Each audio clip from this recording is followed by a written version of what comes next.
Hello everyone. Hello, Anas. I'm very happy to meet you virtually. So this seminar is titled on artificial and post-artificial text, machine learning, and the reader's expectations of literary and non-literary writing. And today's presenter is Anas Bajohr, an assistant professor of German at the University of Berkeley of California. And his research focuses on the history of German philosophy in the 20th century, political theory, and theories of the digital and AI. So Bajohr's academic texts have appeared in Configurations, Poetics Today, and New German Critic, among others. And his most recent work is Digital Literature, zur Einführung. Sorry Introduction. the pronunciation. I don't Yeah. speak German. So with Simon Roloff, published in Hamburg in 2024. And Bajohr is also active as a writer of digital literature. And also, one of his most important works is the novel Berlin, Miami, published in Berlin in 2023, which was co-written with a self-trained large language model. So we are very happy to listen to your presentation. Thank you again for participating. And now the floor is yours. Thank you. Thank you so much. Thanks for the invitation. Thanks for the introduction, and for the opportunity to speak. So yeah, my presentation is called on artificial and post-artificial text, and I want to talk about um, uh, the effects on the reception side of the production of the synthetic production of text. So it's been an eventful 2 years since ChatGPT was published in November 2022. And although the technology underlying this large language model has been around since 2017, ChatGPT was really the first time an LLM has been easily accessible, not only to the privileged few, but to the public at large. Now, in other words, it was able for everyone to experience and to get used to neural network-based text synthesis to emulate human writing. No matter how one gauges the perils or merits of large language models, it seems likely that they herald in an era in which the text we encounter may be entirely generated by a machine. Practitioners of the hermeneutics disciplines then are called to consider what impact the current rapid advances in machine learning research might have on the way in which we understand and interpret text. So in this talk, I want to contribute to an answer by rephrasing and thus maybe delimiting the question a little bit. What will be the impact of artificial writing on the reader's expectations of unknown text? I therefore turn to the standard reception of generative AI's output, and I shall answer two facets of this question. First, what happens when we are confronted with artificial text alongside natural ones, those who are written in the traditional way? How, in other words, do we read a text when we can no longer be sure that it was not written by an AI? And second, what direction might this increasing doubt as to a text's origin take if at some likely point the distinction between natural and artificial itself becomes obsolete, so that we can no longer even seek to differentiate and instead read post-artificial text? I will discuss the impact of AI-generated text on the reader's expectation in 3 steps. First, I trace its origins back to early computerized text experiments of the 1950s and 60s, when the assumption that humans are the originators of text becomes apparent because for the very first time, an alternative to it exists. I suggest that AI development has implicitly used this standard assumption of a text human origins by, at least in principle, aiming to deceive users into thinking they are interacting with humans. The second phase then is reached as AI text generation advances, producing increasingly naturalistic outputs, and readers move from simply assuming a human behind the text to actively doubting the text's origin. With AI permeating writing tools and producing vast amounts of text, it may then become impossible to distinguish artificial from natural text, but also impossible to bear this constant uncertainty. And I speculate that we may thus eventually reach a new post-artificial situation in which the standard expectation of text is replaced by an agnostic stance in regard to its origins. Such text, I argue, would tend to be read as authorless by default. Finally, I discuss how literary texts which emphasize a stronger notion of authorship may resist this transition longer through deliberate linguistic experimentation or by emphasizing a human maker. By extrapolating from the current technological situation, the essay, the talk, attempts to think through some of the possible consequences of large language models and related technologies for interpretive situations and hermeneutic strategies at a time when we can no longer assume that any reasonable, complex, and coherent text was written by a human. Now, that there is a standard expectation that readers have when confronted with unknown text at all, namely that they are natural, written by humans, becomes observable only once there's an alternative to it, when there are also artificial texts. The distinction between natural and artificial text is not mine. It was introduced by German philosopher and author Max Bense in his 1962 essay on natural and artificial poetry. While arguably too strict, probably no text is purely natural or artificial, it provides a coherent articulation of the difference between human and computer-written text, and it allows one to see where this difference starts to collapse in the present. In his essay, Bense considers how non-intentional computer-generated literature differs from intentional literature written by humans. He focuses on the mode of creation behind these texts, what happens when an author writes a poetic text. For Bense, this is clear in the case of natural poetry. For a text to have meaning, it must also be linked to the world by a personal poetic consciousness, as he writes. For Bense, language is largely determined by an ego relation and a world aspect. Speech emanates from a person. No matter what they say, that person is always the one speaking. At the same time, in their speech, the speaker always refers to the world. Poetic consciousness then puts being into science, that is, the world into text, and ultimately guarantees that one is related to the other. Without this consciousness, Bense holds, the science and the relationship between them would be meaningless. For a computer, words are only empty symbols, operative variables that are devoid of intrinsic meaning. It is precisely this case that Bense's second category, artificial poetry, describes. By this he means literary texts that are produced through the execution of a rule, an algorithm. In them, there is no longer any consciousness and no reference to an ego or to the world. If these texts mean anything, then only accidentally so and only for a human reader. Instead, such texts have purely material origins. They can be described only in terms of mathematical properties such as word frequency, distribution, degree of entropy, and so on.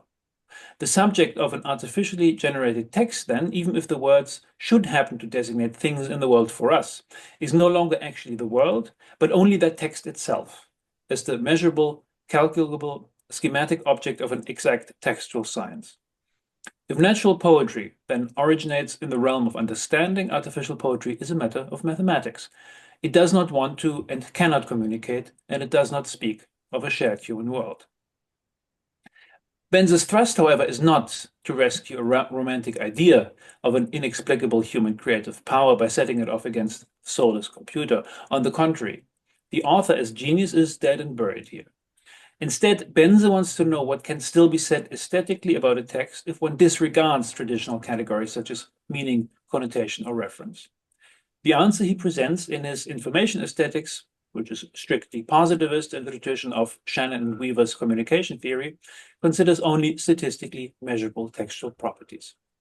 Artificial poetry, then, precisely because it is meaningless, is also pure poetry. It gets by entirely without the assumption of an underlying consciousness and is an independent aesthetic object that can be investigated immanently.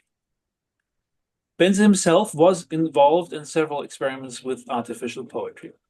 The most famous of these was certainly the stochastic text, to which his student Theo Lutz produced on the Zuse Z22 mainframe computer at the University of Stuttgart in 1959, and which can be considered the first German language experiment with digital literature.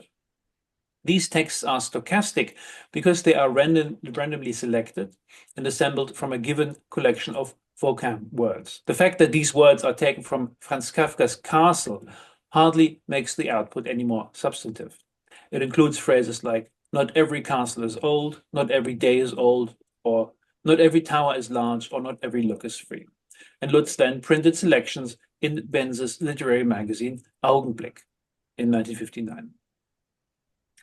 The stochastic texts, as I said, were one of the first examples of natural language processing in Germany, and they proved that computers could operate not only on mathematical symbols, but also on language.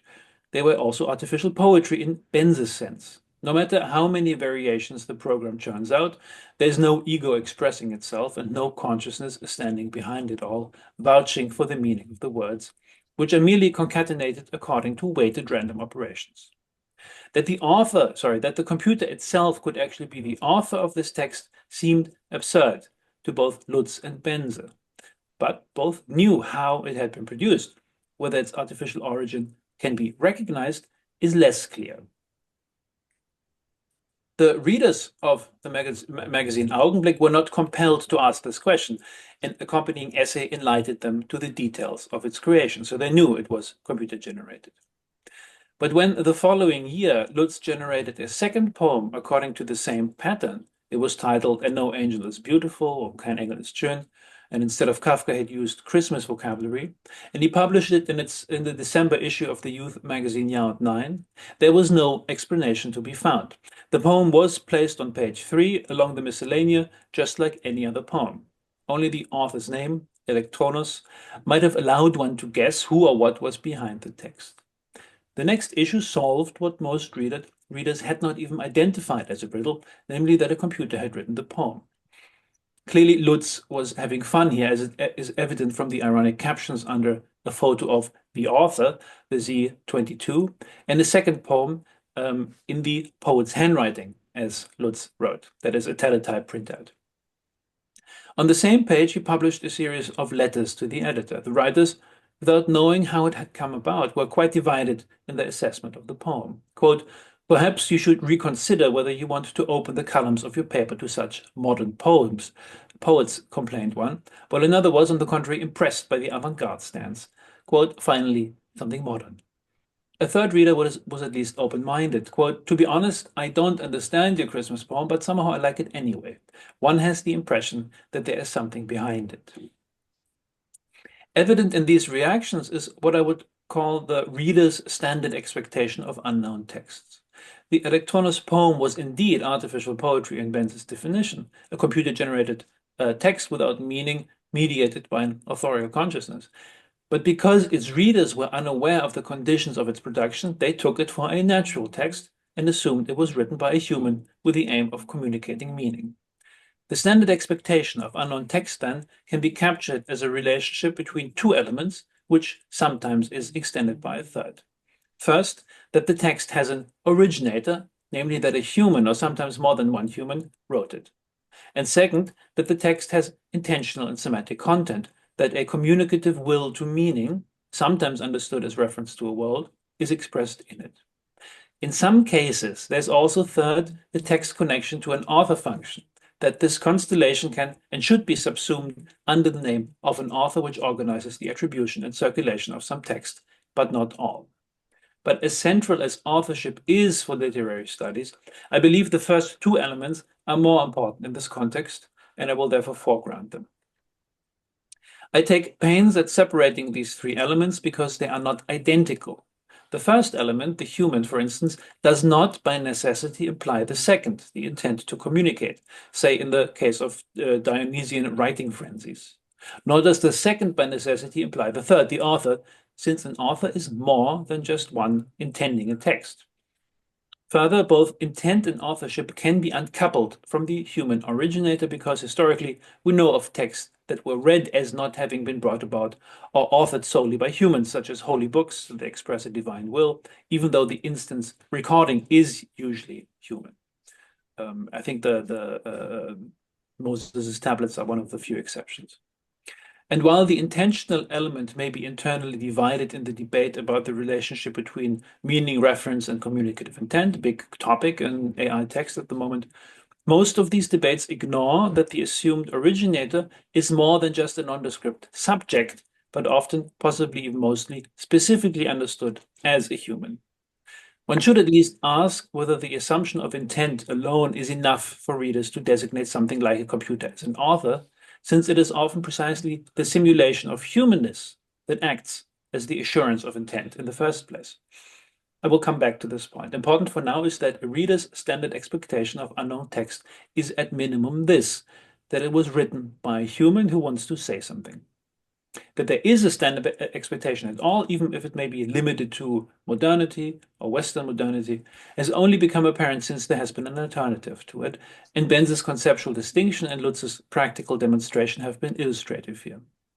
As the incensed letters to the editor show, to recognize a text as violating the standard, that is, as artificial, always requires additional information. If it is not provided, a human origin is assumed. In this regard, Lutz had indeed given his readers the runaround, as one letter to the editor complained, not because a modern poet had written bad but natural poetry, but because a computer had generated meaningless because artificial text. Passing of an artificial text as a natural one was not just the view of a today rather hackneyed joke made by the computer scientist in the Provincial Youth magazine in the 1960s. On the contrary, this runaround is the principle of artificial intelligence, and at the same time that which connects language technologies with an imputed humanness as an element of the standard expectation. 10 years earlier, in an article that became the founding document of artificial intelligence, the computer science pioneer Alan Turing had pondered whether computers could ever be intelligent. Turing famously rejected this question as wrongly posed. Intelligence as an intrinsic quality could not be reliably measured. In good behaviorist fashion, he therefore replaced the question with another. If we assume that intelligence is a property of humans, then all we need to find out is when a human would consider the computer to be itself human and thus intelligent. And note that Turing at no point here speaks of intent, a category he finds meaningless. The experiment setup is well known. 3 participants, a human judge, a human responder, and a computer communicate solely through text via a teletype printer, with the judge's task being to determine which respondent is the machine based on their answers. If the judge cannot reliably distinguish between the human and the machine is considered to have demonstrated human-like intelligence in that context. Of course, the original setup has a gender component that I'll pass over here. The point is not that the answers in this conversation have to be correct, but that they sound human. Lying and bluffing are explicitly allowed. If one wants to examine the reader's expectations of artificial text, Turing's test is still a helpful starting point.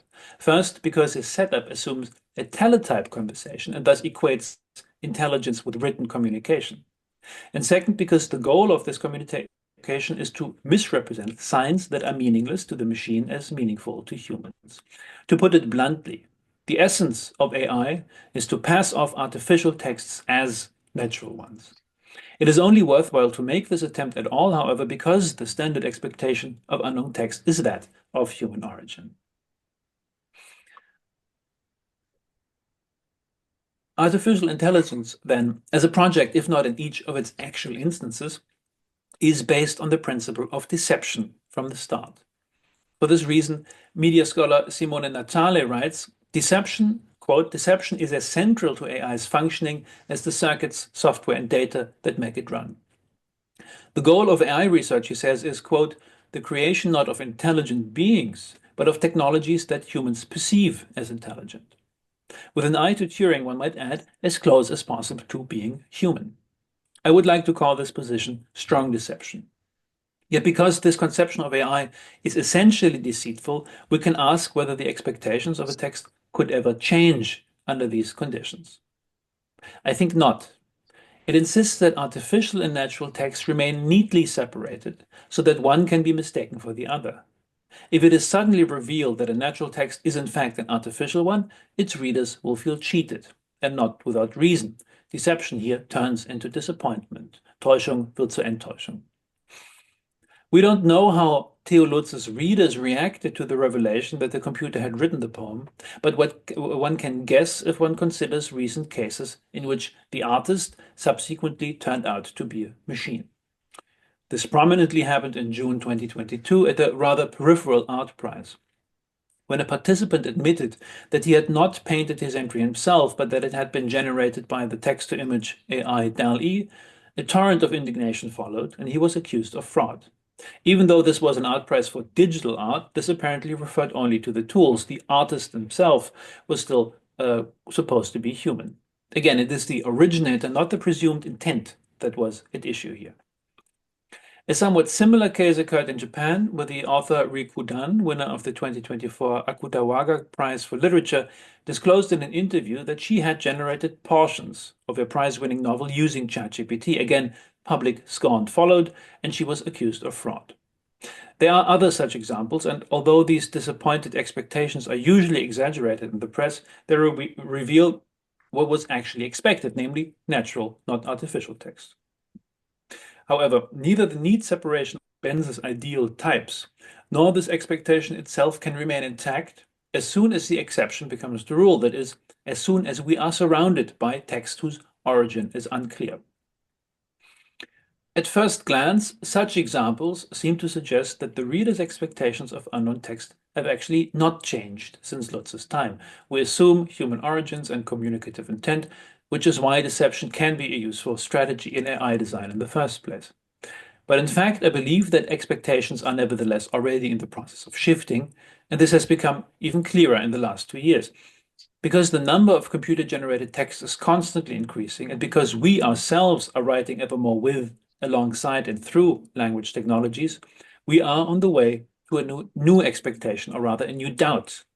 The more artificial text there is, the more the standard dissolves and the question of the origins must arise, even when we normally would not think about it at all. That there nevertheless has been a shift can be explained by the fact that the examples of text I've considered so far are special ones. They are literary texts, texts that are marked as exceptional in our cultural tradition. They appear to be intended and worked through to the smallest detail, and they, more than other texts, are read as having an author who is human, who wants to say something. And yes, this is still true even after 60 years of talk of the death of the author. This also has been a lesson of the last few years. It is worth taking a look at the other side of the spectrum first, however, at those rather unmarked automated texts that remain in the background, that are merely functional, and that do not assert themselves as products of human intent or a strong notion of authorship.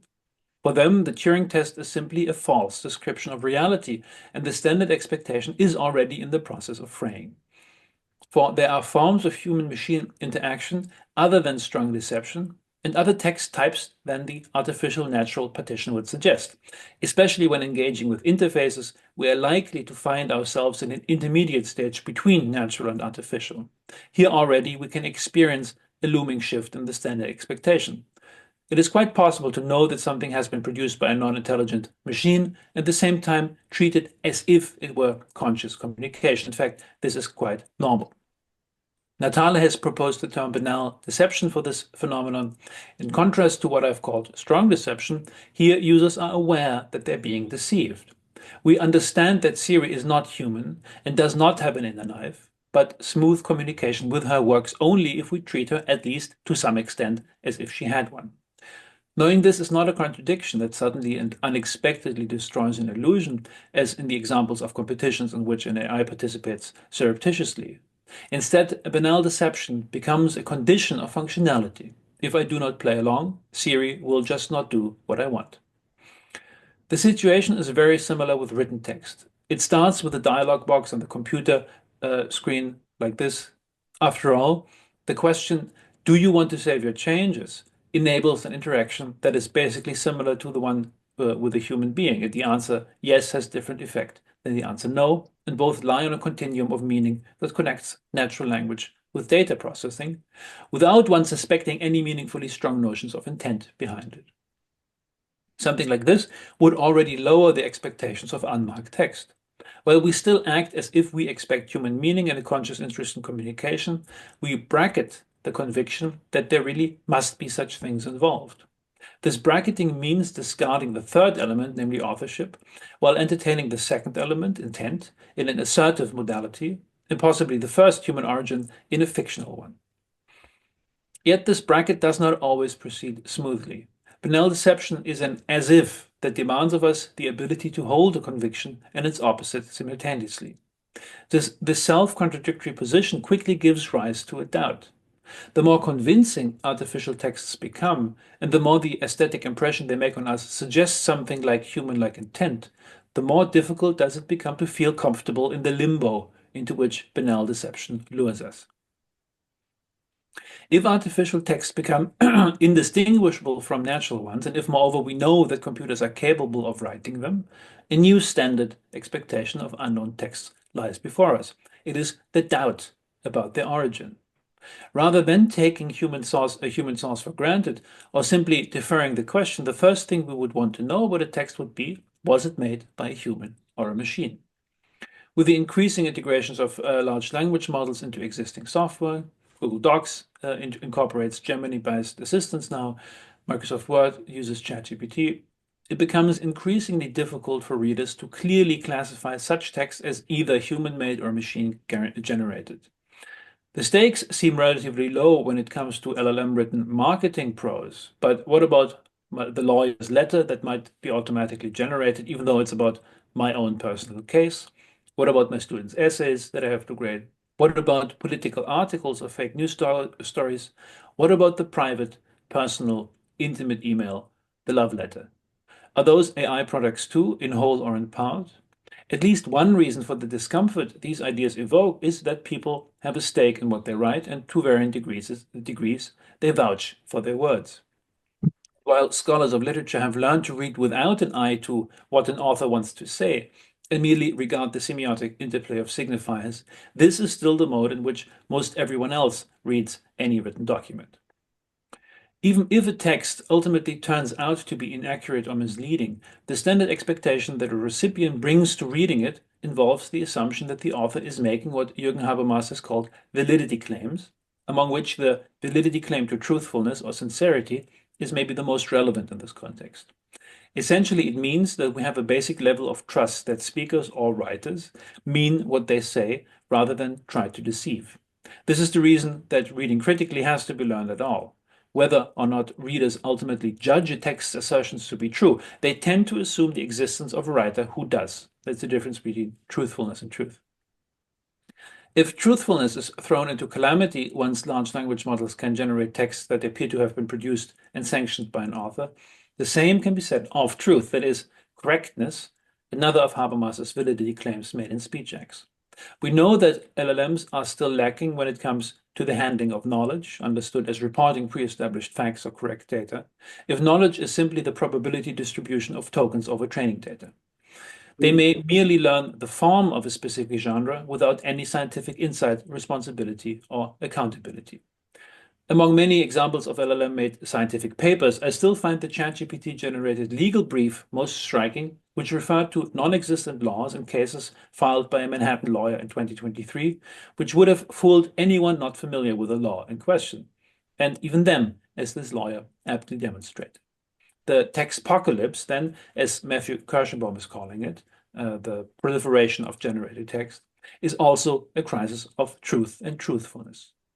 To maintain the standard expectation with its separation of natural and artificial text and its assumption of human origin, intent, and, for especially marked text authorship, is a challenge under such circumstances, to say the least. Given the crisis of the standard expectation, it is not unreasonable to suggest that it is already shifting from the conviction that a human is behind a text to the doubt of whether it might not be a machine after all. But this would also make the distinction between natural and artificial text increasingly obsolete. We would then possibly enter a phase of post-artificial text. By this, I mean two related but distinct phenomena. On the one hand, post-artificial refers to the increasing blending and blurring of natural and artificial text. Of course, even before large language models, no text was truly natural. Not only can the mathematical distribution of characters on the page, as Benze had in mind, also be achieved by hand, but it is a truism of media studies that every writing tool, from the quill to the pen to the word processor, leaves its mark on what it produces. On the other hand, no text is ever completely artificial. That would require real autonomy and actually strong AI that could ultimately decide for itself to declare a text published. Today, however, with AI language technologies penetrating every nook and cranny of our writing processes, a new quality of blending has been achieved. To an unprecedented and almost indissoluble degree, we are integrating artificial text with natural text. In the wake of large language models, it's not implausible that the two types of text might enter into a mutually dependent circular process that irreversibly entangles them. Since a language model learns by being trained on large amounts of text so far, more text always means better performance. Thinking this through to the end, a future monumental language will, in the extreme case, have been trained with all available language. According to one study, this may happen already in the next few years. Let's call it the last model. Every artificial text generated with this last model would then also have been created on the basis of every natural text. At this point, all language history must grind to a halt, as the natural linguistic resources for model training would have been exhausted. This is the Ouroboros problem. LLMs trained on synthetic text, the only text for it to swallow, suffer from sudden degeneration, a phenomenon called model collapse or autophagy. More importantly, the language standard thus attained would in turn have an effect on human speakers. Again, it would have the status of a binding norm, integrated into all the mechanisms of writing that build on this technology and which be statistically almost impossible to escape. Any linguistic innovation, any new word, and every grammatical quirk that might occur in human language would have such a small share in the training data of future models that it would be averaged out and leave virtually no trace. This is, of course, a deliberately exaggerated scenario. As a thought experiment, however, it shows what post-artificial text might be in the extreme case. But even before that happens, halfway to the eschaton of absolute blending or erasure of natural and artificial language, a new standard expectation of unknown text might already emerge. This is the other meaning of post-artificial and the one I'm primarily concerned with here. After first the tacit assumption of the human origin of a text and second, the doubt about its origin, it would be the third expectation of unknown text. For doubt about the origin of a text, like any doubt, cannot be permanent. Humans have an interest in establishing normalcy and reducing complexity and uncertainty to tolerable levels. Already, mechanisms are put into place to keep the doubt in check, either by assurance or by decree, by digital certificates, watermarks, or other security techniques designed to increase confidence that the text at hand is not just plausible nonsense, or by laws. However, to quote Hegel, one bare assurance is worth just as much as another, and the law does not abolish the crime. The fact is that technical checks can always be circumvented, and there is currently no surefire way to detect AI-generated text. In fact, there are good reasons to believe that none is possible in principle. What this means, however, is that once it is possible to question whether a text might have been generated by a machine rather than written by a human, no certificate or law can extinguish that doubt. If it can neither be resolved nor, as I believe, bond permanently, the only solution is to undo its premises. Should political regulation and technical containment fail, then, it is not unlikely that the standard expectation itself will become post-artificial. This is the second use of the term. Instead of suspecting a human behind the text, or being haunted by skepticism as to whether it was not a machine after all, we simply lose interest in the question. We might then focus only on what the text says, not who wrote it. Post-artificial text would be agnostic about the origin. If the standard expectation of unknown text is shifting, if it is increasingly riddled with doubt, perhaps even capitulating to such an agnostic position, why the ostentatious excitement over generated text in literary competitions? This is, I think, because literature is slower than other forms of text. And this is because, Ben's notwithstanding of all text types, it makes the most emphatic claim to a willful human origin, all the while connecting it more forcefully than any other type of text to the historically grown notion of authorship. I've already said that there are texts today whose origins do not pose a question. They are unmarked. A street sign has no author. In our daily life, a news site's weather forecast is also practically authorless. Until now, however, we have always assumed that the human being is behind it. But under post-artificial reading conditions, nothing much changes if we simply make no assumptions at all. My belief is that more and more texts will soon be received this way. Put differently, the zone of unmarked texts is expanding. Not only street signs, but also maybe blog entries. Not only weather forecasts, but also information brochures, discussions of Netflix series, and even entire newspaper articles would tend to be unmarked. and it is not unlikely that they too become writerless and in many cases authorless. Literary texts, on the other hand, are still maximally marked today. We read them very differently than other types of text. Among other things, we continue to assume that they have not only a human writer, but also an author. The consequence of this markedness is that art and literature themselves have recently become the target of the tech industry, namely as a benchmark to be used after other formerly purely human domains, such as games like chess or Go, have been cracked. Now, art and literature pose the latest yardstick. Probably nothing would prove the performance of AI models better than a convincingly generated novel. Ultimately, however, this hope is still based on the paradigm of strong deception. Indeed, there is currently a whole spate of literary and artistic Turing tests to be observed that all ask, can subjects distinguish the real image from the artificial one, the real poem from the AI-generated one? These tests mostly come from computer science, which as an engineering discipline likes to have metrics to measure the success of its tasks. The problem is that they still compare the rigid difference between natural expectation and artificial reality. This seems to me of little use when it's this difference itself that is at issue. More interesting then is the question of the circumstances under which this difference becomes irrelevant. In other words, what would have to happen for literature to become post-artificial? I will close by briefly trying to sketch an answer to this question and by returning to the standardization tendency that arises from the run towards the last model. In them, a normalization takes place. The outputs are most convincing precisely when they spew out what is expected, what is average, what is statistically probable.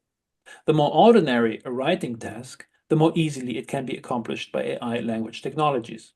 And just as marketing AIs now assist in the creation of marketing prose that meets our expectations for marketing prose, there also are literature AIs that assist in writing predictable literature, as one might say. Predictability, as that what can be expected, may be described statistically as a probability distribution over a set of elements, or on a higher level, a set of patterns. The more recurrent they are, the more likely and expectable the outcome. One popular prediction, and one that seems plausible to me, is that genre literature, which is virtually defined by the recurrence of certain elements, is particularly suitable for AI generation. A banal famous case is that of Jennifer Lepp, who writes fantasy novels under the pseudonym Leanne Leeds, like at an assembly line, one every 49 days. In this process, she is aided by the program Pseudowrite, a GPT-based literary writing assistant that continues dialogues, adds descriptions, rewrites entire paragraphs, and even provides feedback on human writing.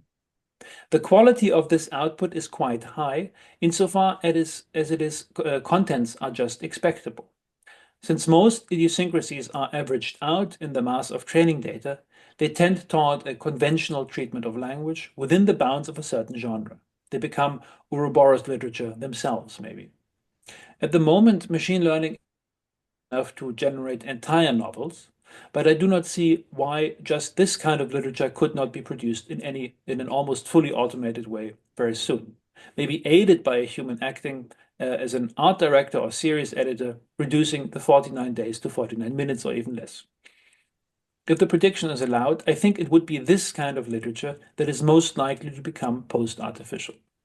Of course, author names would not disappear, but they would function more as brands representing a particular tested style, just like some books series today are written entirely by committee, but which we still assume to be a collaboration between humans, like Tom Clancy or something like this. The unmarked zone would extend to certain areas of literature, not all, and certainly not all narrative ones, but far more than it encompasses today. Conversely, we might ask what kind of literature is most likely to escape this expansion. Here I see two answers that at first glance seem contradictory. If the unmarked post-artificial literature is one that absolutely mixes natural and artificial text, then writing that clings to this marking would be one that emphasizes their separation. On the one hand, then, one could imagine the emphasis on human origins as a special feature. Again, ex negativo, we can already observe phenomena that point to such a development. On the web, for instance, artists have been up in arms against image-generating AI, such as DALL-E or Stable Diffusion. They recognize stylistic features of their own work in the generated output, and which may therefore have been part of the training set. This raises very legitimate questions about copyright and fair compensation, a discussion that is unresolved and ongoing. At the same time, however, there's also resistance to AR generated per se, which some fear threatens to make human artists obsolete. On social media, the hashtag support human artists has emerged as a declaration of war against generative image AI. One can imagine something similar for literature, perhaps even a future in which the label guaranteed human-made is considered to be a distinction. Just as one buys handmade goods on Etsy, one can imagine a kind of boutique writing that boasts of its human origin as a proof of quality and as a selling point. Such rehumanization could boost certain genres of literature, such as the now popular autofiction. Playing with the identity of author and narrator, autofiction insists on the human origins of a text. The same goes for experience-based nonfiction, such as the memoir or the personal essay. They too make the human behind the text the condition of its reception and are thus especially suited to confronting the post-artificial situation. But if one does not want to rely solely on an external assurance of human origins, which in any case still leaves room for doubt, which is in principle impossible to dispel, an unpredictable, unconventional use of language can indicate writing beyond the model's abilities. Every formal experiment, every linguistic subversion would oppose the homogenizing probability of great language models, their leveling Ouroboros standard. Linguistic unpredictability would then be evidence of human origin.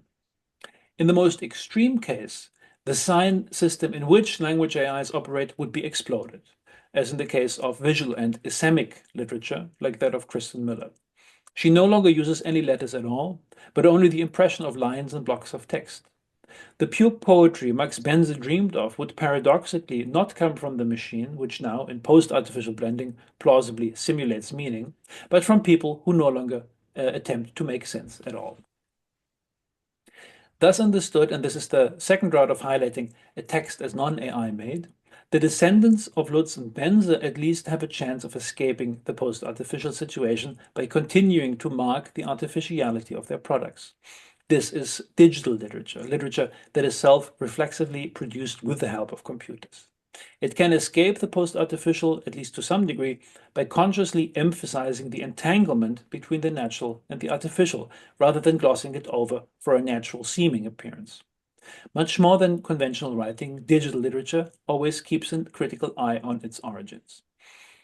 One example was Matthias Kuhn's German language book Selbstgespräche mit einer KI, or Monologues with an AI, in which, in addition to his literary experiments, Kuhn also provides the source code for training the language model and even its training data, which is a very small sliver of text.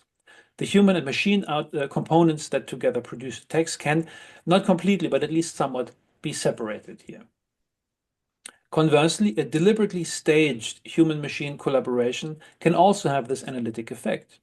In David Jarve Johnson's rewrites from as early as 2017, the author trained the language model every night for a year and then edited the output by hand the next morning in a process he calls carving. The point at which the machine hands over its text to the human Jarve is precisely marked. And by collecting the edited results of each month in a book, so that rewrites now comprises 12 heavy volumes, he also frames this collaborative but not absolutely fused process as a performance, which is also not conventionally literary. Of course, no proof of human intervention is ultimately provided here either.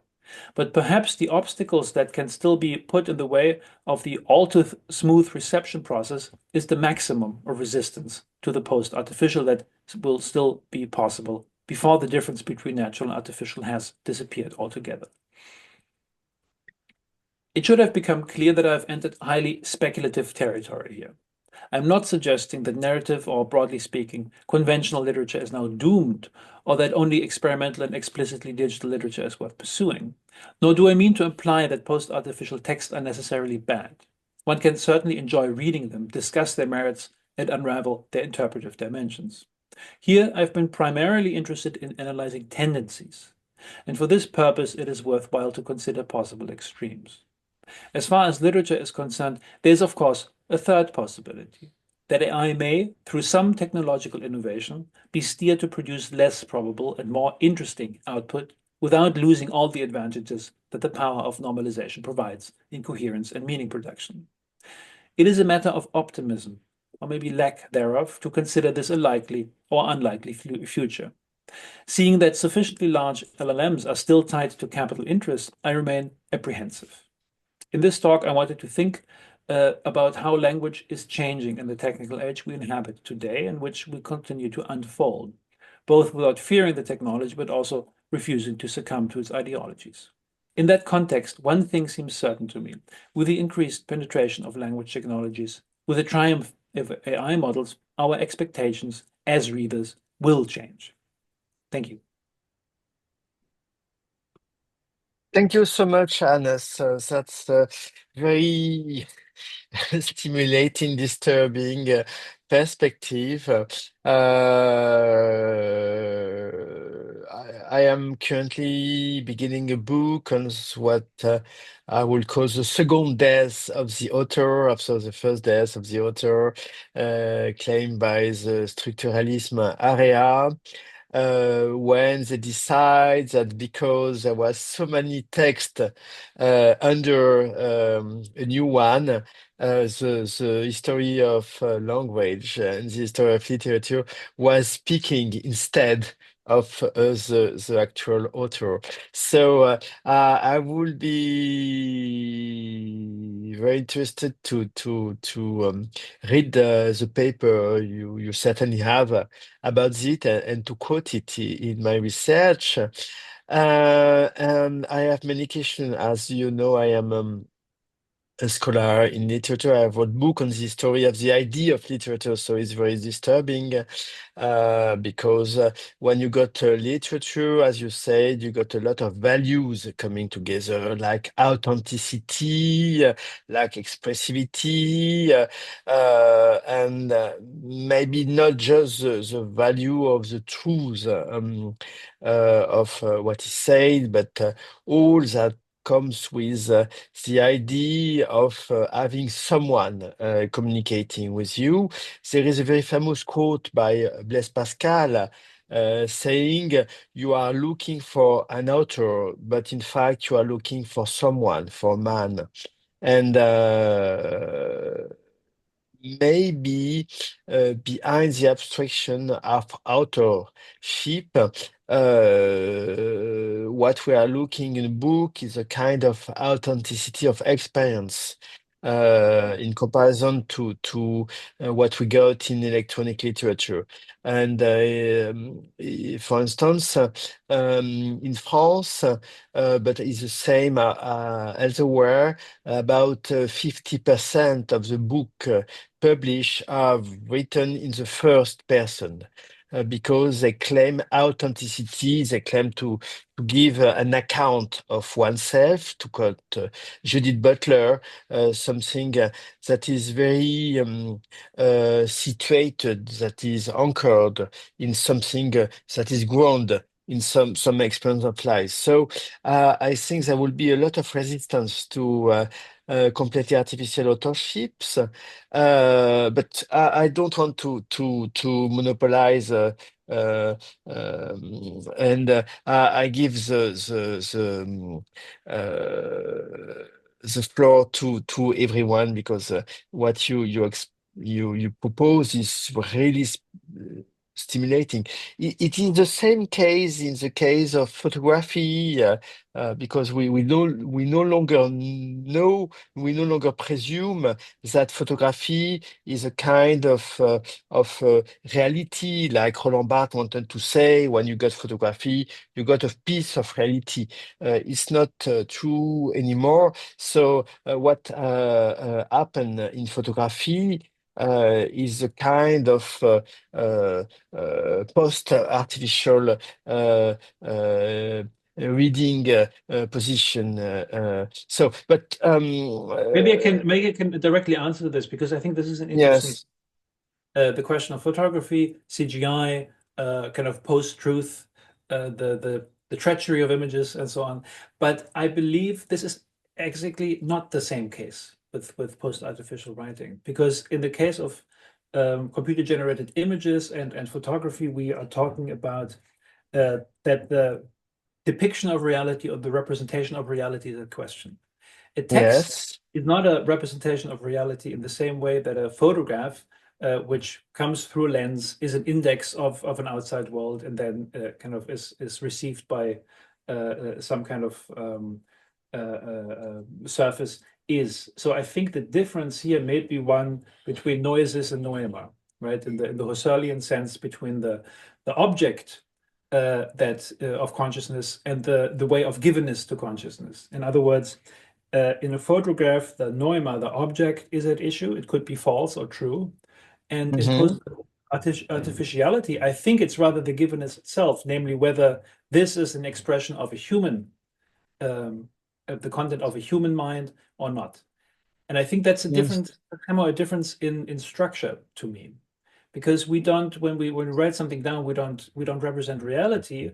We can represent all kinds of things. It can be fiction, but the way it is given through the mediation of a human author has this what I call this mark, or the origin of the human inscribed in that. So I would just take pains to see what the differences between these two media are, because I think they are somehow different. I understand. I understand.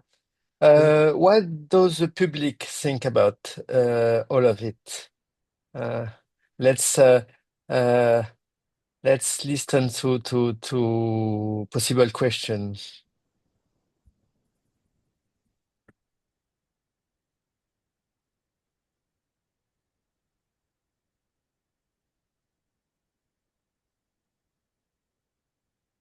Nobody's?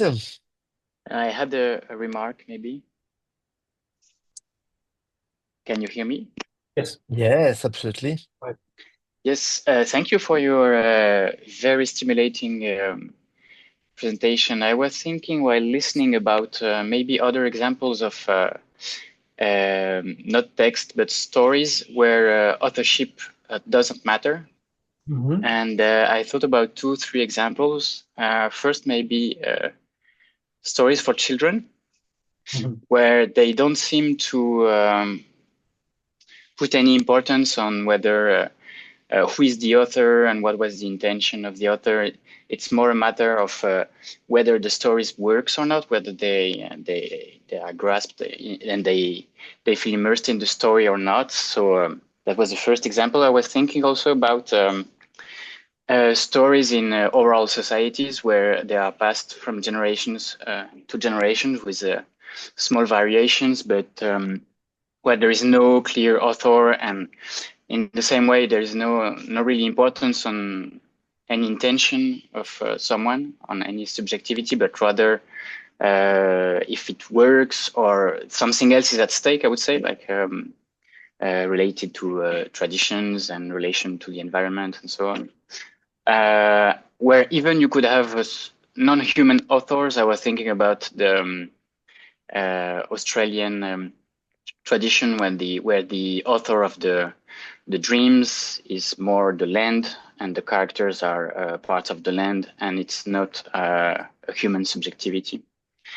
So that all these examples made me think maybe we are overestimating the importance of authorship because we are scholars and educated people who put a strong emphasis on the context of the text and what's the subjectivity that has been expressed,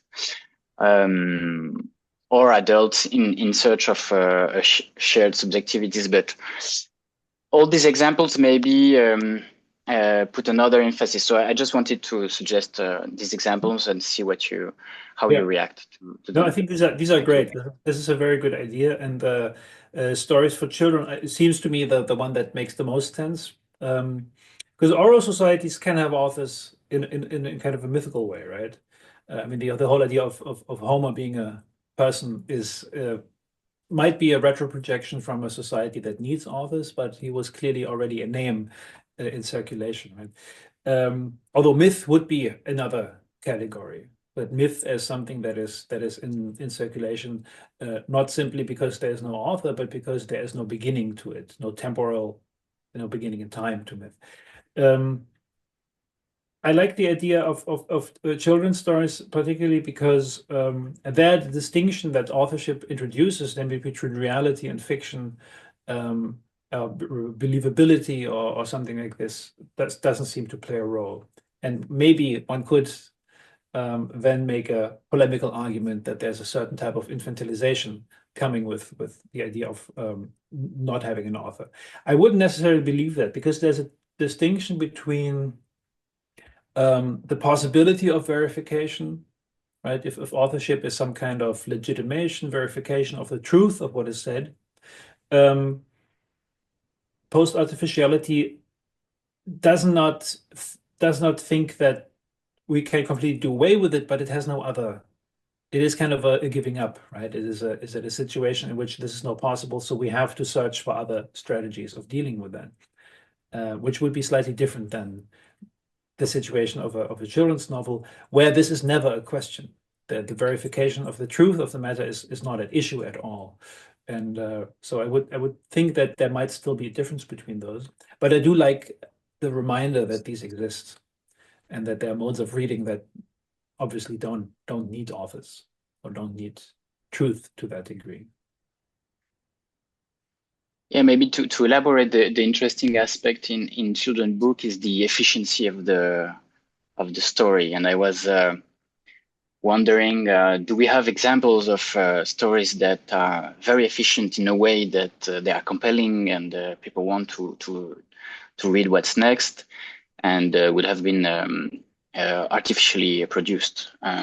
Because I don't see any reason why it would not be possible to have compelling stories with no authors. So where the focus would be more on the best word I can find is efficiency. I'm not sure it's the best. The efficiency of the story, like something intrinsic in the structure that makes it compelling. I know. I mean, as I said, I don't think there is a really fully computer generated novel that exists that would fulfill this criterion. But a couple of years, I think by now ago, there was a slight scandal about the circulation of computer-generated children's cartoons on YouTube. There was like a whole a wave of these, which are to a degree almost completely incoherent. They are cut together from different bits of are generated in a way that, if an adult would watch them, it just wouldn't make sense to them. But apparently, because a lot of parents put give their child an iPad and just play the lists of all, Peppa Pig or whatever it's called, going through, this was apparently quite successful because, it was watched a lot. I mean, we can think what that does to children if this kind of incoherence is the basis of learning how stories work.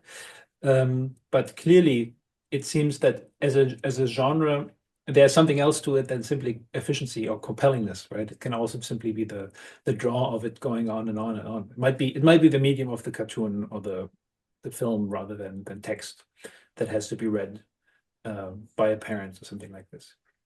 But all I wanted to say is, especially for children's media, there seems to be AI generated stuff, which is worrying, I believe.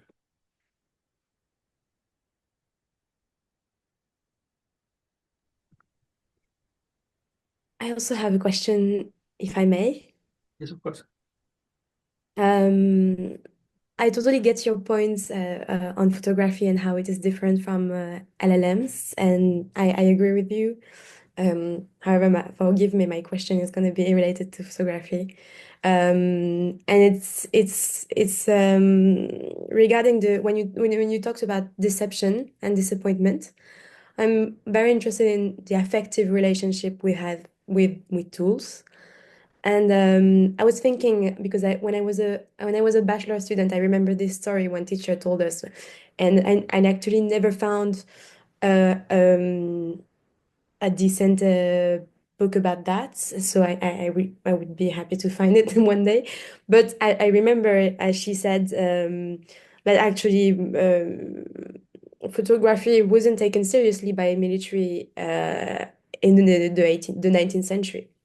And actually, photography served as a propaganda more to illustrate the battlefields. And so it wasn't a representation of reality. It wasn't something in which the militaries trusted, that they trusted more the drawings than the photography. Today, it would seem very crazy to say that, but they had a time to adapt and to actually choose the photography instead of the drawing.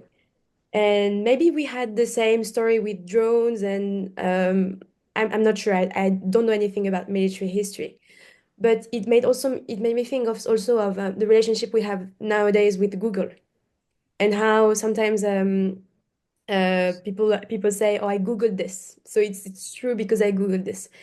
Don't you think one day the effective relationship, I mean, what I mean by that is the trust we have in the tool might change from deception to full trust? This is a very optimistic vision of it. Yeah. But That's a good question. That would be another possibility to think through that thought experiment. I'm not sure, but it seems to me that there are reasons why we give trust and don't, right? And as far as I mean, I'm not a scholar of photography, but I believe the original way it was described by Niepce, Fox Talbot, and again people like this, is that it is an kind of an artless art. It is one in which human intervention no longer plays a role. And one way to say this was that it's the pencil of nature, right? The pencil of nature is drawing the photograph. So I think that the direct indexical relationship between what is out there and what is on the paper was kind of the starting point, and then it became more convoluted because then people noticed that, well, while there might be truth to this, obviously photographs can lie. Even before they are manipulated, you can just simply, you propaganda and the use of photographs and so on. So I'm not sure if we have the same starting point for this parallel, right? Because ChatGPT, the whole point of large language models is the statistical production of language, which is from the start not concerned with truth or factual correctness. So to get to a position of trust to this again, when you start from non-trust, right, which is the reverse from photography, where you start with trust and then you have to learn to not trust it. I wonder what would have to happen for this. And I think what would have to happen is all kinds of mechanisms of verification, kind of giving credence to the statements, double checking things. Like one thing people are interested now is this RAG technology, the idea that you can plug a large language model kind of next to a database. And the idea is that the language model would formulate the question, translate the question into a search query in SQL or some other kind of database retrieval language, and then it could retrieve something that is by form as a database somehow verifiable and repeatable. This might be one way to go, but I still think we have big problems with this. This is why you always see in, under Claude, or I used the new version of Acrobat Reader the other day, which now has an AI function. You can ask it questions about the PDF you're reading. It always says, please double check, right? And I don't know if we can get away from this, because all the technological precedent I can think of in which we start with non-trust and go to trust. One example would be Wikipedia, where when I was in high school, everybody stressed that you cannot trust it and it's not a source. And I think we're not there anymore. Was achieved through basically the implementation of very complex policies and structures and processes to ensure verifiability, veracity, and so on. So obviously everyone is working on this, right? All AI companies have a vested interest in making the technology more trustworthy. but I'm not convinced that this is possible in the long run. Obviously, this whole argument that once a doubt is in the world, you cannot extinguish it anymore, is one made from extremes.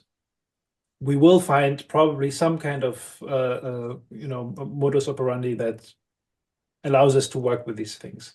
But really, the trust in the strong case, I don't know, seems unlikely to be reinstated in some way. Okay, thank you very much. Can I ask a question? Yes. So I'm Yanis. I am a computer vision researcher, and I have done a bit of early AI art before ChatGPT, when there was GPT-2, the first LLM that kind of worked.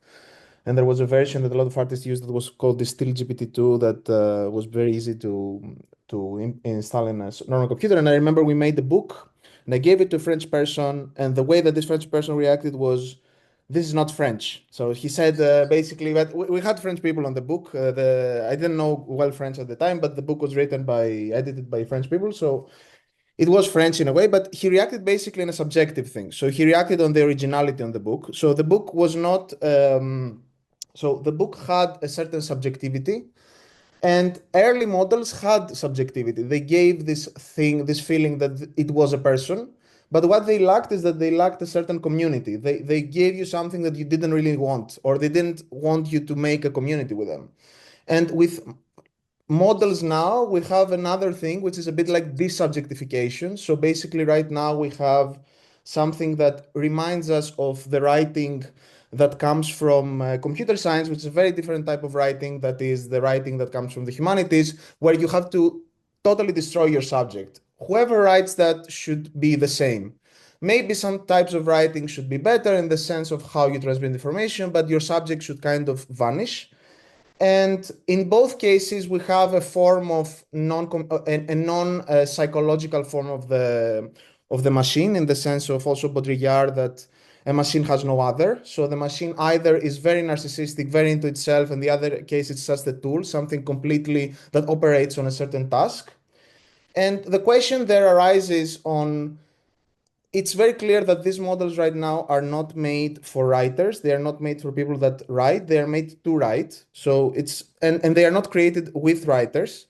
But a very good question, which is not the case, for example, with AI art that has to do with making images, is that writing is very accessible. Everybody can write. Everybody can learn to write. We can argue on how much this is true, but it's much more accessible, let's say, than doing a painting or doing other things. Mm-hmm. And the question is, do writers really need that?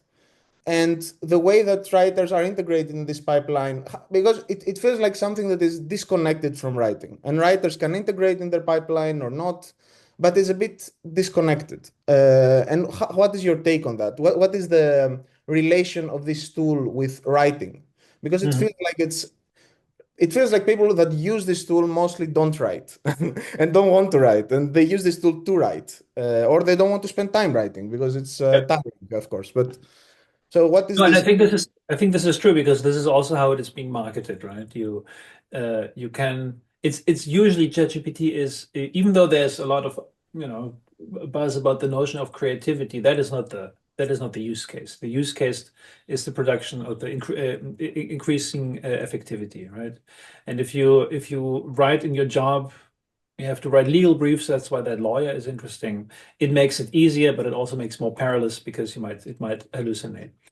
So yes, it's not made for writers, and it is kind of a subsystem that can be implemented in all kinds of professional writing tasks, in which writing is not communicates a certain basic functions, like if you write professional letters or something like this, this is not, it doesn't have a poetic dimension. It doesn't draw attention to itself. However, someone like what I showed you, Lian Leeds and the software pseudowrite are meant to augment writing, and this is interesting because it's not a complete generation, but it is a process of increasing the production of text also from an efficiency standpoint, but for writers in mind. So what you can do in pseudo-write is you can ask it to suggest the start of a paragraph. You can ask it to rewrite a given paragraph. You can ask it to, there are little buttons for different sensory modes. So you can select a paragraph and ask, add more visual description, add more auditory description, add more metaphors, add more, and so on, and keep writing. So there is kind of the idea that even the process of writing literature is one that can be streamlined to efficiency by giving you these little shortcuts.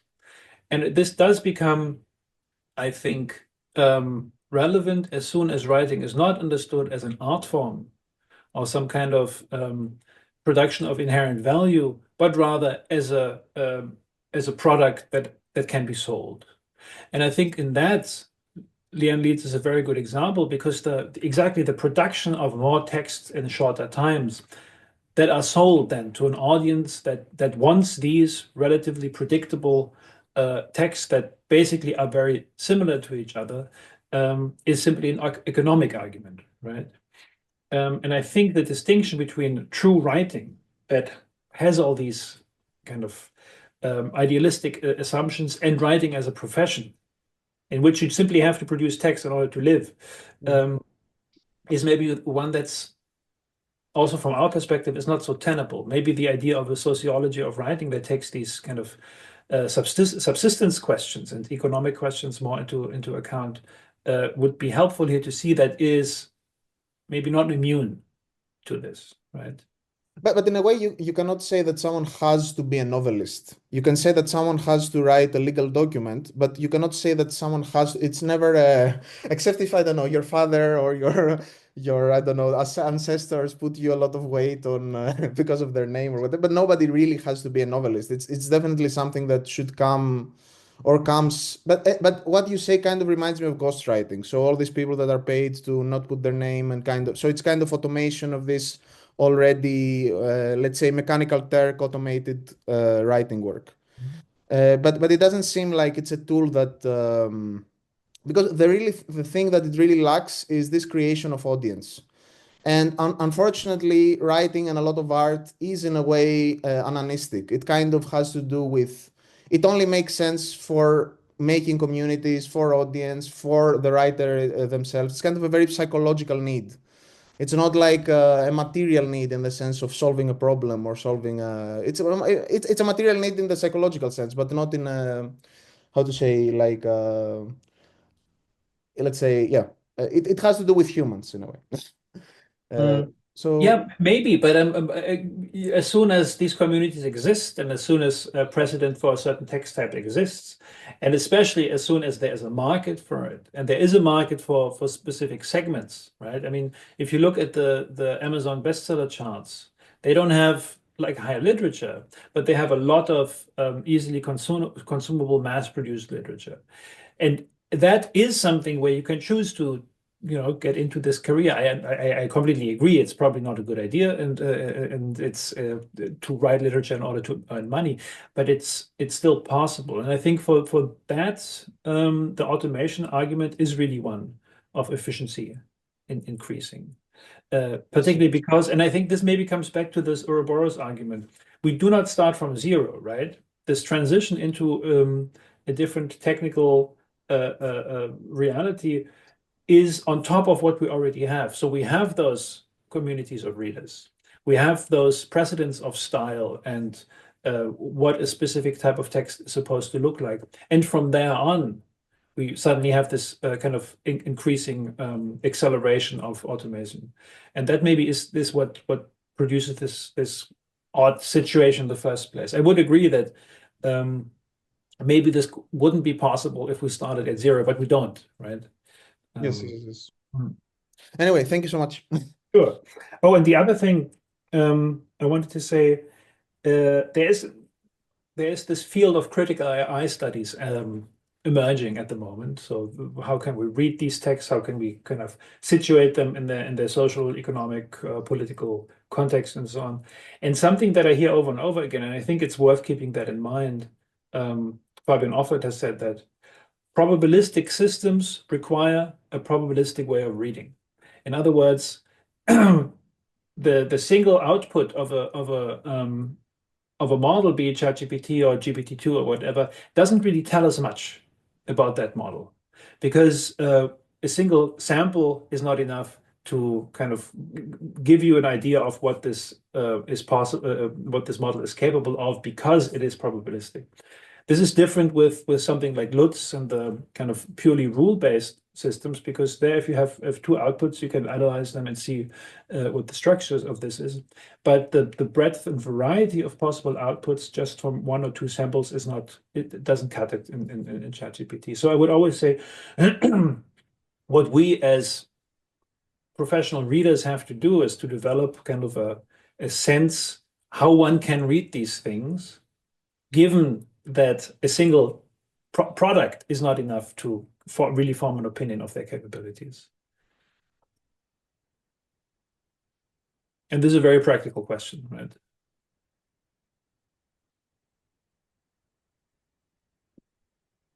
Thank you so much. I think if there is no more question, it's time to thank you so much.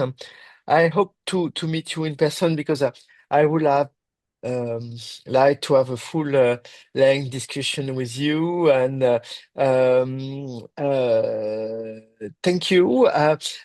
Did you write some papers on which you base your presentation today? Could you share it? Is it Yeah, I published can share it. somewhere? This is published. Okay. This came out. Actually, it came out in the same issue in Yeah. Poetics Today as yours on the desk. Okay, it is in Poetics Today. Okay, because I've yet to read the full issue. So thank you for the reference, and have a good day in California, Thank you. and next time in Paris. Bye Yeah, bye, Hannes. Bye looking forward to bye. that. All right. Bye Thank you bye. so much. Bye. Bye.